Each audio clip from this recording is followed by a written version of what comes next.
John Smoltz. Take it easy on me, John. You know I'm emotional. Come on, John.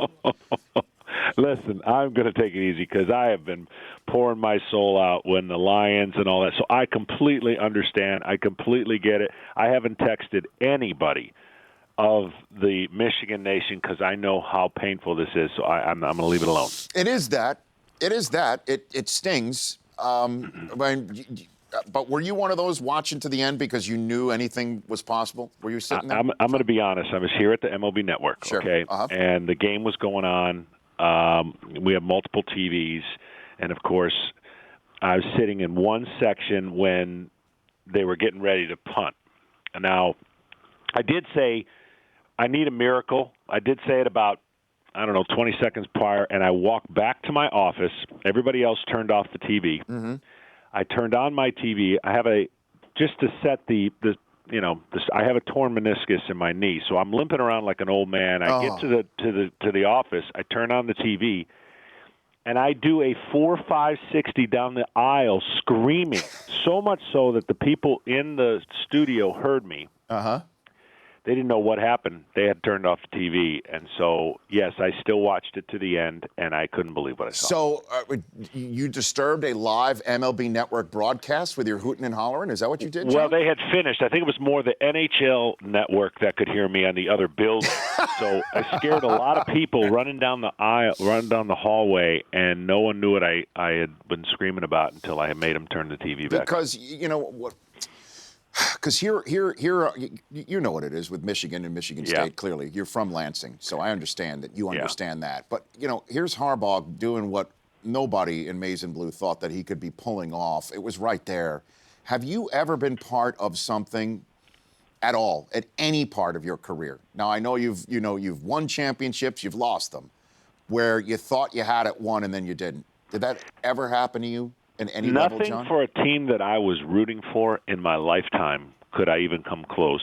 The only thing that does resonate is, I was pouting down 2-0 in the ninth against Pittsburgh when we were up 3-1, of course, and I was pouting because I couldn't believe we weren't going to the World Series, and then to have Cabrera, that miracle comeback. That's the closest thing of something that I was involved in, but nothing close to the atmosphere of obviously the team we were, the rivalry, and then that kind of game. I could not. I still have a raspy voice because I yelled a little too loud, and I shouldn't do that knowing I got to work here at the network. But I can't believe it, and nobody can. Yeah, be careful, John. I mean, that instrument that's your right arm, you don't need that anymore. That instrument that's there in your throat, I mean, come on. You got to take care of that, John. And, every other body part could fail. I got to have the voice. John Smoltz joining me here on the Rich Eisen Show. Daniel Murphy, what he's doing right now, that's what October's all about, right? Is that somebody you don't expect it putting a team essentially on his bat right now with those arms, and the Mets seem to be very difficult to beat.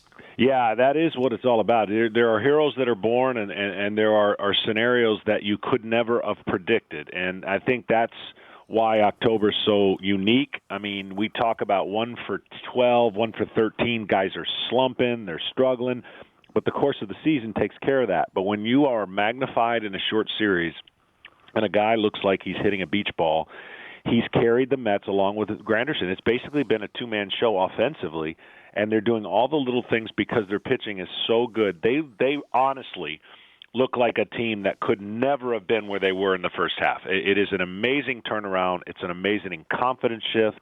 And these young pitchers that on the beginning of this whole run, I was concerned how many bullets they would have to make a deep run. If they keep winning in the fashion that they're doing, this could absolutely turn into not like the Miracle Mets, but pretty close in the fact that nobody. I told all the people here in this building that I got a hidden camera to all these Met fans that were just woe is me and all this down the stretch, and now this city's on fire. Series not over, but it is a great beginning to a young franchise pitching staff that has a chance to be as good as we've ever seen. Well, John, you were the one who said in the summer that the arms that the Mets had collectively were better than your big three in Atlanta. You said that in the summer. Yeah, and I, if they could stay together, they'll shatter those kind of records because, there's so many dynamics. Obviously, we stayed healthy. We stayed together. We had different different pitching styles. These guys, I mean, no hitter's ever going to talk about it personally, but they know going into this series, they're like, man, this is 99-mile-an-hour fastball with a hook and a changeup, and it's a rookie. So I'm excited to watch this, develop and finish out however it may. It's a great two young teams developing stars, and at the moment having to deliver in the highest pressure. Well, John Smoltz, Baseball Hall of Famer, joining me here. MLB Tonight on MLB Network airs before and after every postseason game. Joining me here on the Rich Eisen Show. Arrieta, a lot of talk about him having run out of gas because of the lack of gas that he showed, certainly in the first inning with a 30-pitch first inning last night. I don't mean to get Cubs fans any more nervous than they might already be, but would you agree with that, John? Well, yeah, there's a little short. I mean, that happens from time to time. You can't be perfect all the time. And I think his lack of velocity just made him more normal. This guy has been super normal, put together a stretch we haven't seen in the second half in forever. And when he's just a little bit short on his fastball, it takes the attention away from, I got 4 pitches I got to look at, to they just got a couple hittable pitches. Now, the home run that Daniel Murphy hit, you tip your hat. You're like, whoa. Now, I would not mess around on that inner part of the plate the rest of the series because he hasn't missed any that have been in there. But having said that, it comes down to the Cubs in their home park being able to create offense because that's what they're going to need to get back in this series. They obviously live by the home run, and the strikeout is something part of their DNA. But they have to find a way off of now arguably the best pitcher on the Mets staff, DeGrom, going in Game 3. They've got to find a way to win that game. And, with John, you look at the Cubs, we're looking at Schwarber put a ball on top of the scoreboard right now. We know about the hitting that the Cubs have and the pitching as well. Same with the Mets, the timely hitting with those arms. The Blue Jays, we know about that lineup. And if they can get the modicum of pitching to enforce the runs that lineup comes up with, we understand their identity. The Royals, I look at them and I'm like, okay, collectively they're awesome. But if I try to break it down, like, why are the Royals so good, John? Well, when you look at their lineup and you look who's batting 8th and 9th, it's probably the deepest lineup. It's not going to wow you with a lot of home runs. They play in a big ballpark that suits them well, gap to gap and speed. They do all the little things. They play the best defense. They make the best contact. They punish pitchers not with home runs, but with deep counts and fouling off pitchers' pitches. They're aggressive early. They will come out of the chute swinging, but then they battle late. And I think that's the one thing that frustrates a pitcher when he knows he has to make 3, 4, 5 quality pitches per at bat. When you don't have to throw strikes to hitters, pitching is a lot easier. And there's a lot of hitters in the playoffs right now you don't have to throw strikes to. But the Royals, you have to throw strikes. You have to be around the strike zone with stuff, and that's a tough combination. And their experience now, having been through so many of these games, talk about comebacks, it makes them the favorites, in my opinion.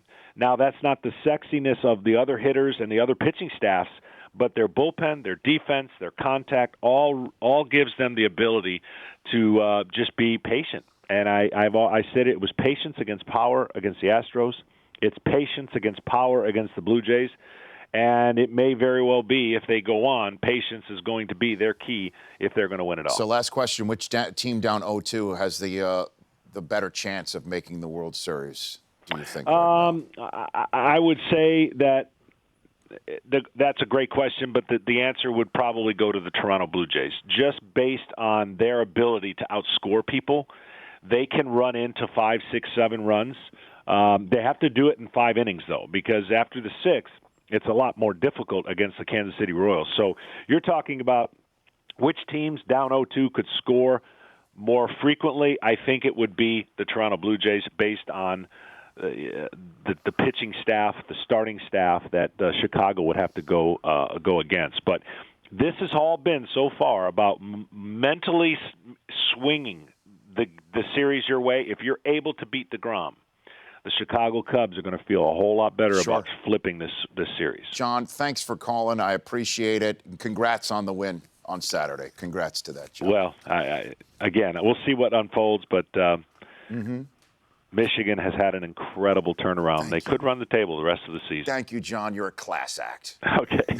You're a Hall of Fame individual, too. Thanks, John. I appreciate You got the it. call. All right, this is John Smoltz. The Rich Eisen Show, weekdays at noon Eastern.